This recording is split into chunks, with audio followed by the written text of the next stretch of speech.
Generous comments about the city of New York on this day where our mayor was indicted. He was going to be here, but he's been detained, okay? So at any rate, we're delighted that you all are here in New York with us from many parts of the world at this wonderful event and with the Club de Madrid, which really does celebrate the virtues of democracy both in business and geopolitically. But this evening is a night not merely to celebrate democracy, but also to examine it, to shed a bright and clear light on democracy for all its virtues, and to look at the challenges that it faces as an institution in economies around the world and geopolitically today. It is obviously a very dangerous world right now. Democracy is under assault in many parts of that world. There has been a rise in recent years of authoritarian rulers, even in countries that just less than a generation ago were celebrating their own freedom and democratic reforms. And yeah, we'll get to that in the second part of our conversation, but as Jay mentioned, the first part, we're going to talk a little bit for about a half an hour while you all eat. Please feel free to eat and drink and enjoy the evening. We're going to talk about business, commerce, and doing business under democratic regimes versus under autocratic or authoritarian regimes. So while I introduce my panel and welcome them to come up to the stage, if I might, let me begin by telling you a little bit about some of them.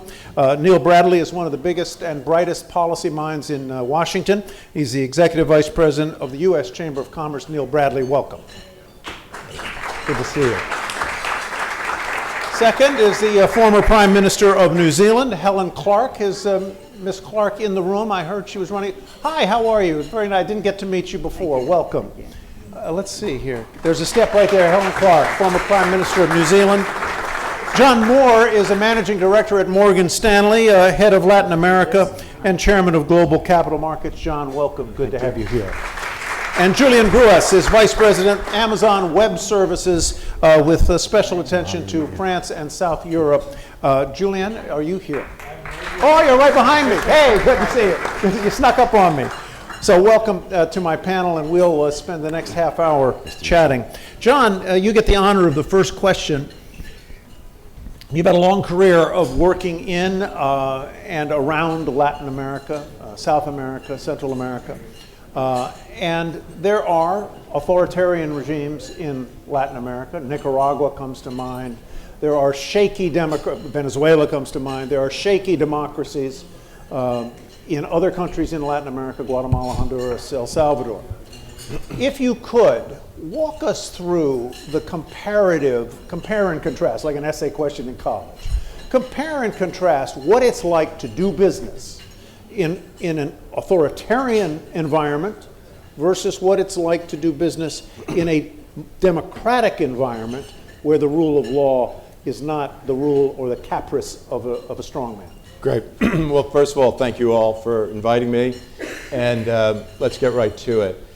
The short answer is that if you're dealing with an authoritarian regime, it's nearly impossible to do business, particularly international cross-border interests, because all of the banks and the capital allocators have lawyers and rules and regulations, and we all report ultimately up to our regulators, franchise committees, and so we can't do business in places that are either exporting, whether it be terrorism or are going to compromise the interests of a multinational or an investor in those regions. So the point is those markets become closed.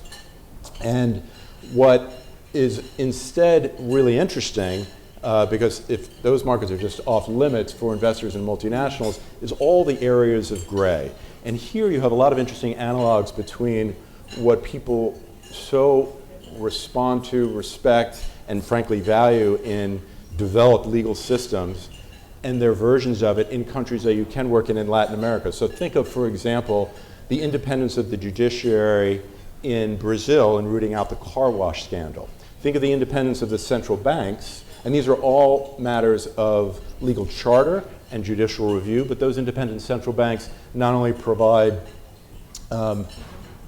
a certainty that macroeconomic policy is going to be dealt with in a way that is not at the hand of the politician, but they also create the transparency for data that make these countries investable. Think of how hard it is, not to pick on China, but how hard it is to really determine what the real rate of growth in GDP is in that country. Nobody knows, because their institutions are not sufficiently independent the way you have the Bureau of Labor Statistics or central banks. And then the last thing that I would say is that to the extent any country in Latin America, or for that matter, anywhere else in the world, integrates with global norms around everything from raising capital or going public, it opens up a huge opportunity for the companies in that region to access the largest and deepest pools of capital around the world through regulated means that protect investors and that then open up the opportunity to raise those capital and fund those growth businesses. So that's the difference between autocratic and then other regimes, and the gray area that becomes very powerful for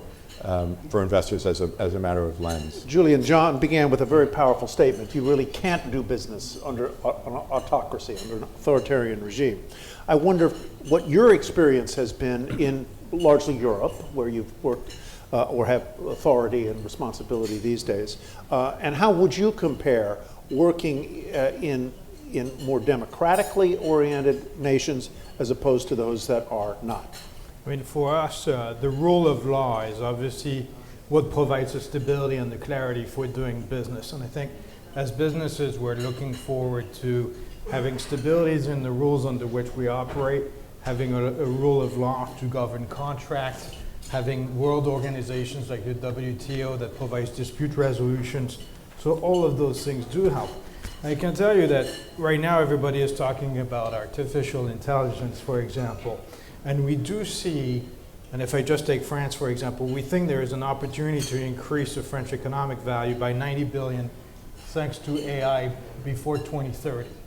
However, 31% of French businesses don't deploy AI in their business because they don't have clarity under the regulations.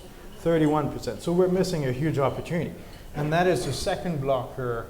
The first one is not having enough skilled resources. So regulation and lack of clarity on regulation, even in a democratic country, can provide issues. So when it's not democratic, those issues get compounded even more, and we will miss a significant business opportunity.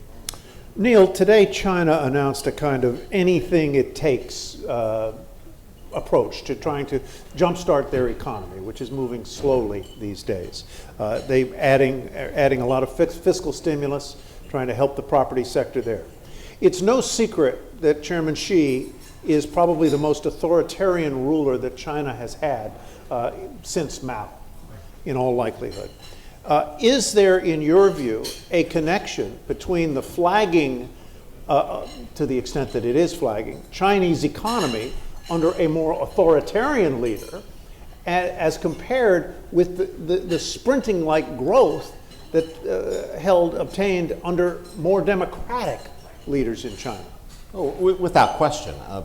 The fact is that we're seeing the limits now of a planned economy. And so we're seeing those limits actually compounded by the number one overarching factor for Xi being the security of the regime. And when you're afraid of your people, when you're afraid of what democratic actions might unveil, then you place everything else second to the idea of preserving your position of power.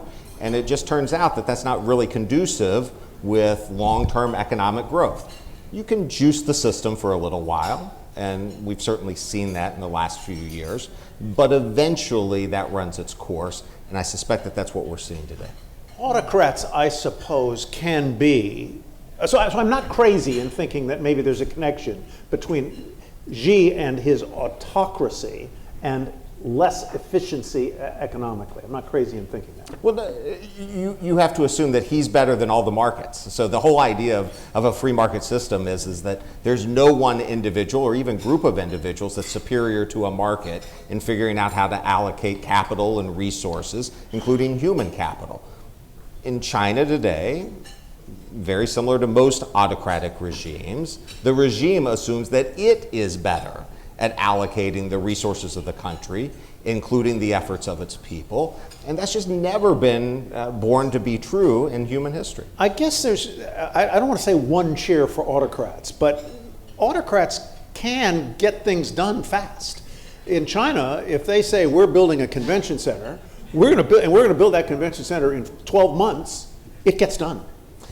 And that's great if what your economy needs is a convention center. But what you're betting on is that the autocrat knows with as good of a clarity as a market system what a society needs and what needs to be supplied to it. And so, listen, China's experienced this. They decided that what they really needed was a whole lot of housing. So they invested a whole lot of money in a whole lot of vacant housing that they're now tearing down. They built the housing quick. They're probably going to tear it down even quicker. That's the nature of destruction versus creation. But the value lost there to their economy because capital was allocated by the government rather than markets is the lost opportunity for that nation that you're now seeing in the deterioration in growth. Prime Minister Clark, I suppose there can be exceptions to every rule, and there can be an exception to the rule that says democracies are superior economically in producing economic results than autocracies are. I think of Vietnam.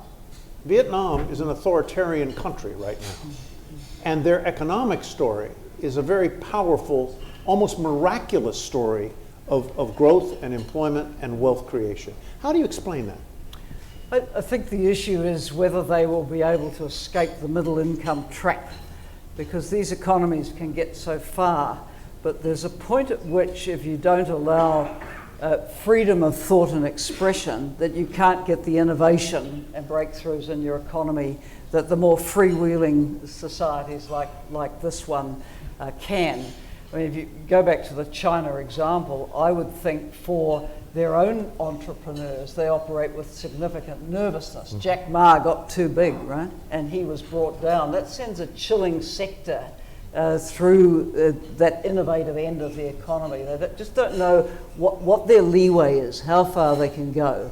So I think the model that's been followed of the manufacturing intensive growth to develop, it gets them so far. But the affluent economies of the future are going to be the knowledge creators and the innovators, and whether their societies are providing for the freedom of people to be able to think outside the box and deliver that new kind Create of economy. that kind of climate where ideas can be exchanged exactly.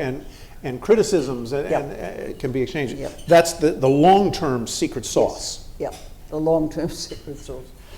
Julian, at AWS, you all probably understand the world of data better than probably any other company in the world that I can think of. And the future would suggest that data may well be the most valuable, important commodity of all, more valuable than anything. Tell me a little bit about the risks that authoritarian regimes would pose under a world where data is so critical, so valuable. What is the risk there? I think right now what we're looking for is intellectual property protection. And this is what, again, going back to the rule of law, what that provides is that guarantee that the IP would be protected. In terms of data right now is fueling everything in most IT systems as we're moving forward. I think data is fueling artificial intelligence. Without it, we would all be getting the same results. So as we're looking at organization, governments, and companies, right now they retake some of the models that exist, retrain those models on their own data, and then make those available, and that's how you create value either for your constituents or for your employees or for your customers. And that's how in the end you can improve the economy. So governments that do not provide access to that data are missing a significant opportunity. And I think in the second step, and we saw this in Ukraine, having your data available to provide continuity of service and state is extremely important. So if your data is stored in an environment where, in a case of an extreme disaster or an invasion, for example, you are not having access to your own data, you end up having problems. And so that's why we're also looking with a lot of governments and countries as to how we can protect their data in multiple environments in different places. What kinds of specific threats could an authoritarian ruler pose to data security? So, first of all is access. A ruler could stop access, could cut internet ties and make sure that no more data comes into the country or no more data leaves the country. So that would provide... Or they could appropriate it, couldn't they? And they could completely They could just completely take it over. However, today technology exists, which means that if you don't want your data to be accessed by anybody, you can. The way you do this is by encrypting your data, and even in the cloud and in any other environment, as long as you keep the encryption keys separate from your data, you would need to have both in order to be able to decrypt it. So organizations now know how to protect themselves against this, and that allows us to operate in countries where you do have that threat, because you know your data can be protected. Neil, let me come back to you and talk a little bit about trade. Much of the past generation, trade has been relatively freer. All other things being equal, does freer trade promote democratic values? Of course. It's what connects communities together. You started the conversation, Tyler, about rule of law, right? Well, one of the things that's necessary for the conduct of trade is rule of law. You're talking about two different people in different countries doing an economic exchange. And they have to have confidence in conducting that exchange, that when there's a dispute, when there's a conflict, that it's going to be resolved in a way consistent with the rule of law. So trade, and this is the reason post-World War II, the US and allies were so invested in building a global trading system, is because it enhances the rules of law in places that it's not strong, and at the same time creates economic opportunity. And so we should probably think of these things as mutually reinforcing. That rule of law reinforces trade, trade reinforces rule of law, both of them together reinforce democracy, they reinforce free enterprise, and that's what you want to create, is a virtuous cycle of reinforcement, which is why the retrenchment from trade is troubling, not just from an economic standpoint, but from the standpoint of democracy. While we're at it, and because I simply can't resist, I want to ask you what the Chamber's view is on the possibility of steeper and more tariffs on foreign imported goods here in the United States. It's a mistake, plain and simple. It was a mistake when we started broadly applying it in the past. It's a mistake that we've continued at least some of the tariff policies that we have, and if we expanded on it, that would be a mistake. But there's actually a bigger mistake going on here, right? Even the framing of your question is in the negative. We haven't done a new trade deal in the United States with a new country in over a decade. What we should be talking about, what should be the question is what's your affirmative agenda for trade? The truth is that in the United States, we should be a little bit embarrassed. You know, we used to be the leaders of a global trading system, and we're watching our allies around the world, sometimes not our allies, lapping us in terms of establishing trade agreements. And so as much as I want to talk about tariffs and how wrong some of our candidates are on those issues, I wish we were having a different conversation about how we were going on offense on trade. John, let me come back to the question of rule of law and your assessment of whether the institutions and the concept of rule of law, as you look at the Americas, North and South, is sufficiently strong or strong enough to support free enterprise capitalist development in those, most especially in developing countries. Well, I think it varies. But getting back to what I'd said earlier, the framework of certain things that have been proven so successful in the United States, and I come back to the capital markets, the idea that we have had since 1933 and 1934, a framework that's certain, repeatable for companies going public, that protects the individual investor. Business people, investors like to complain about law and lawyers. That framework has opened up a market of trillions of dollars of the individual investor to fund the growth. And developing countries in places like Brazil, Mexico, other parts of the Americas that list their companies on the New York Stock Exchange, the largest bank by market capitalization is a brand new innovative bank out of Brazil called Nubank, listed on the New York Stock Exchange. That is testament to people's faith in this system of a certain, repeatable, protected system for raising capital that's modeled on the United States, and various countries have them. So it varies. Not everybody is in favor of it because disclosure is painful. Playing by the rules can be painful. So it's an evolution. It takes time. But those things do stand as real incentives for wanting to replicate frameworks. And then, of course, judicial review becomes an absolutely critical enforcement mechanism for maintaining them. Prime Minister Clark, let's talk a little bit about something that I think erodes trust in some ways. This is my personal opinion. Erodes trust in democratic institutions, and that is economic inequality. And when there is vast inequality, I think that those who are not taking part in general prosperity become suspicious that the system is stacked against them. Talk to us a little bit about whether and how economic inequality can erode trust in democratic processes and free enterprise institutions. Well, when I was at the United Nations Development Program for 8 years, we had policy documents out which provided evidence that the more unequal a society was, the harder it became to change because the vested interests in the inequality were so strong. And you're right, it does lead to an alienation from and a distrust in the institutions to the extent that you may well get a very low level of participation in, for example, the democratic opportunities that are there. Of course, in some countries where elections are not straightforward matters and the results are corrupted, people become even more cynical and hesitant about getting involved at all. So the high levels of inequality, and let's face it, a lot of our high-income countries have also seen some hollowing out of the middle class over the years. It doesn't make for happy, harmonious societies, and we need to reflect on whether the way we're doing it, whether our social safety nets, our opportunity, our lift up for people is enough to make everyone feel they do have a stake in the society.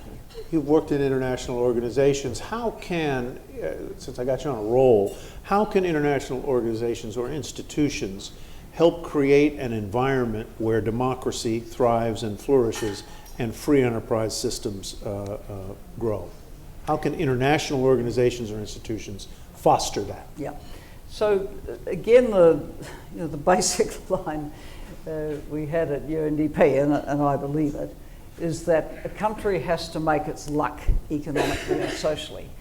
And if you are going to allow your country to be a kleptocratic one with poor institutions, without the rule of law, you cannot expect quality investment. I'd slightly nuance the answers from before. You will get investment, but it won't be quality investment.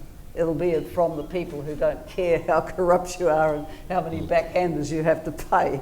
That's not the sort of investment a go-ahead society really wants. So if you want quality investment, you must make your luck with the quality of your institutions, your integrity institutions, your judiciary, your anti-corruption commission, your prosecutors, your police, and the rest of it. And then, of course, that is best backed up by a democratic system which has the accountability mechanisms. There is a point to our congresses and our parliaments. They ask questions. They hold people accountable. They scrutinise the budgets. They look at the audit reports.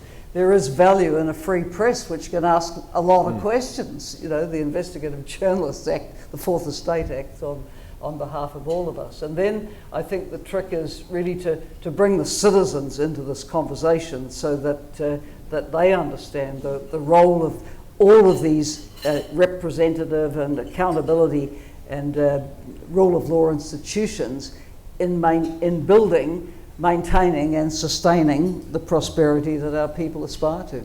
John, how optimistic are you about the strength of democratic institutions and free enterprise economies in Latin America? It's mixed, and it's Latin America is just so varied in terms of size, types of governments in transition. Look at Argentina. The Peronists were out, Macri was in, they were back in. Now we have Milei. He's extremist in many ways, but he's determined to create a macroeconomic orthodoxy. You have so many different flavors going on. You have a form of backsliding going on in one of my favorite countries in the region, Mexico, right now, with a judicial reform where judges would be popularly elected And that would, particularly in Mexico, with a supermajority of the reigning power, create real issues undermining autonomous agencies. And to Neil's great point, I couldn't agree with you more about integrating trade. It threatens the renewal of USMCA. So it's just different everywhere.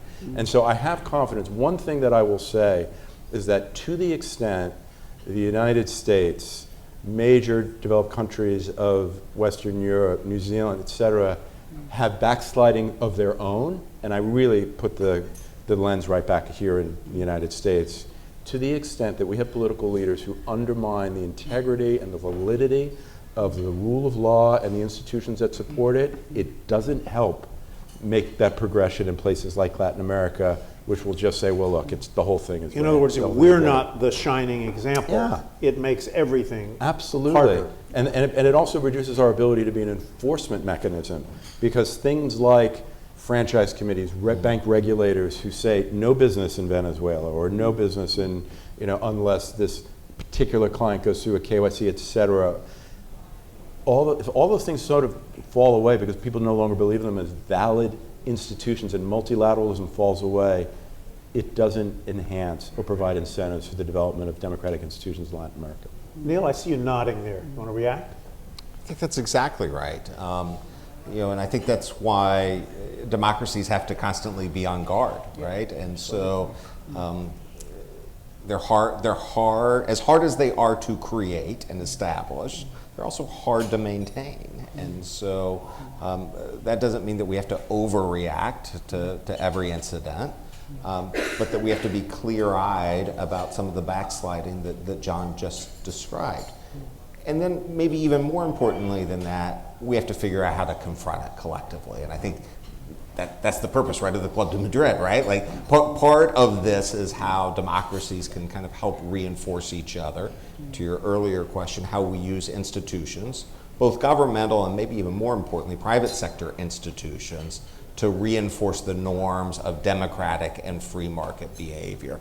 And so it's important, speaking from the business community, that we care about democracy in Mexico and Latin America and the rest of the world, not just because of franchise or the Foreign Corrupt Practices Act, but we care about it because we actually believe it's good for commerce, for our own prosperity, and good for those that we're going to do business with. Julian, as you look at Europe, this will be the final question of this first part of our conversation this evening. As you look at Europe, are you confident and are you optimistic that democratic institutions and free enterprise systems will continue to thrive there?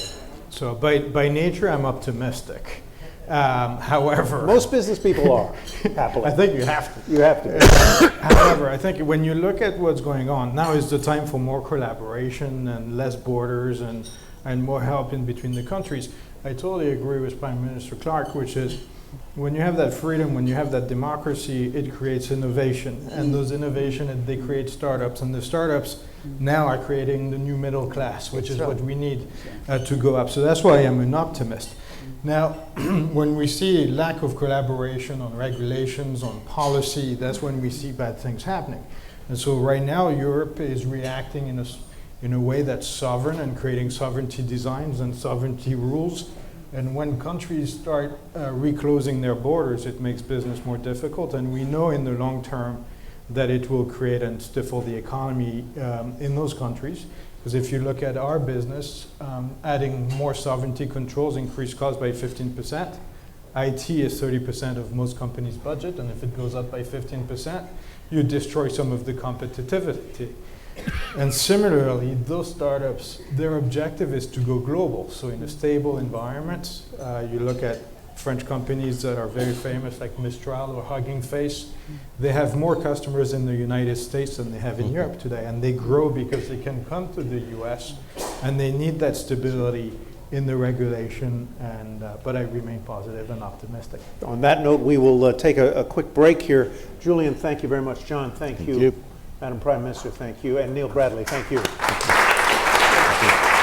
think they may want to take a picture, I'm not sure, from the stage. But otherwise, thank you guys very much. And we will enjoy your main course. Oh, you're going to take a picture? Yes. Yeah, let's get a picture. Okay. We'll get in here, everybody close. Okay. Do you want me